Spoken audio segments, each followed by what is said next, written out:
অনেকে আমাকে প্রশ্ন করে সৌদি আরব ফ্রি ভিসা কি, ফ্রি ভিসার কাজ কি, ফ্রি ভিসা আসলে কী কাজ করি, কী কাজ করতে হইব। হ্যালো গাইস, আসসালামু আলাইকুম। আমি আরিফ আপনাদের সাথে আছি সৌদি আরব থেকে।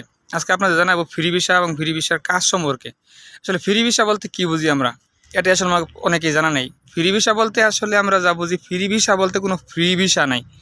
ভিসার আপনার মালিক আছে, আপনার যে কোনো মালিকই আপনাকে নিয়ে আসছে, তো আপনি তার সাথে, যে আপনাকে নিয়ে আসছে সে তার সাথে কন্ট্রাক্ট করে নিয়ে আসছে যে আপনাকে হয়তো অন্য জায়গায় কাফালা করে দিব, বা আপনাকে অন্য জায়গায় কাজ দিব, আপনাকে 1 বছর বা 6 মাসের আকামা দিব, আপনার অন্য জায়গায় চলে যেতে হইব গা।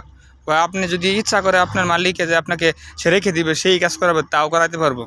কিন্তু এটা আগে যে আপনাকে নিয়ে আসে সে কথা বলে নিয়ে আসে যে আপনি কাজ শিখে প্রবাসে আসতেছেন বা যে কোনো কিছু কাজ জানেন, আপনি আইসে অন্য জায়গায় কাজ করবেন, ফ্রি মানে ঘুরে ফিরে কাজ করবেন। তো এটা আসলে আপনার ব্যক্তিগত বিষয়। আপনি যদি ফ্রি ভিসায় আসেন তাহলে মনে করেন যে আপনাকে কাজ করতে হবে, আপনার কাজ আপনাকেই করতে হবে। কিন্তু আপনার মালিক যে আপনাকে নিয়ে আসে যদি বলে না আমি আমার এই লোকটা কাজ করাবো, তাও করাইতে পারবো। কিন্তু আপনি যে তার আন্ডারে কাজ করতে হবে তা না, যে নিয়ে আসে প্রথম সে আসলে বলে নিয়ে আসে যে আমার লোকটা আমি নিয়ে আসি তোর বিষয়, সে আমি অন্য জায়গায় কাফালা করে দেবো বা সে ঘুরে ফিরে কাজ করব। কিন্তু যখন আপনি আসবেন এই বিষয়ে উপকার হলো আপনি মন স্বাধীন ঘুরে কাজ করতে পারবেন। কিন্তু আপনার আকামা, আপনার খাওয়া, আপনার থাকা, আপনার ওষুধ, আপনার সকল মেডিকেল খরচ সকল কিছু আপনাকে বহন করতে হবে। আপনি মাসে যত টাকা কামান না কেন, কফিলটে মাসে যা কন্ট্রাক্ট থাকবো 500 বা 1000 বা যাই দেওয়া লাগে তা আপনাকে দিতে হবে। তারপর আপনি বাইরে কাজ করতে হবে, আপনার আকামা লাগাইতে হইব, আপনার কফিলকে ফজা দিতে হইব, তারপরে আপনি কাজ করতে পারবেন ঘুরে ফিরে। কিন্তু আপনি যদি কাজ না জানেন তাহলে ভাই আপনার জন্য ফ্রি ভিসা না।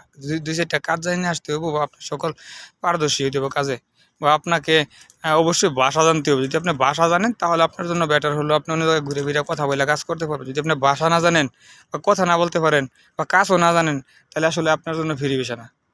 আর আপনি এই সময় ফ্রি ভিসা করতে পারবেন যদি আপনার ওইরকম লোক থাকে, চাচা, মামা, খালু বা অন্য আপন ভাই বা তারা আপনাকে নিয়ে আসছে, তাদের সাথে রাখবে, তাদের সাথে কাজ করবেন, তাহলে এটা ঠিক আছে। কিন্তু আসলে যদি তা না হয় তাহলে ভাই আসলে আপনার জন্য ফ্রি ভিসা না। আপনি একদম নতুন আসতেছেন, ভাষা জানেন না, কাজ জানেন না, তাহলে আপনার জন্য ভাই ফ্রি ভিসা না। ফ্রি ভিসার সুযোগ সুবিধা হলো আপনি ঘুরে ফিরে কাজ করতে পারবেন, কিন্তু আপনার থাকা খাওয়া সকল খরচপাতি আপনাকে বহন করতে হবে, খুব খরচ দিতে হইব। আপনি ইচ্ছা করলে যে কোনো সময় যে ভালো একটা কাজ পাইছেন ভালো আবার চেঞ্জ হয়ে যেতে পারবেন গা। কারণ এটা আপনার কোথা থাকে এক থাকতে যে নিয়ে আসে তার সাথে। তো অনেক আছে যে 5 মাস, 6 মাস বা 3 মাসেও ওরকম বইলা নিয়ে আসে। আর বেশি থাকলে সে আপনাকে এক্সিট মেরে দেয় বা এই ক্রুজ মেরে দেয়। কারণ আপনাকে আগে বলা থাকতে হইব যে আমি 1 বছর বা 6 মাস বা 2 বছর বা সারা বছরই মাঝখানেই থাকবো, আমি কাজ করবো বাইরে, যে নিয়ে আসবো তার সাথে কথা বলতে হইব। অনেকে আছে ফ্রিটা একটা ব্যবসা, সে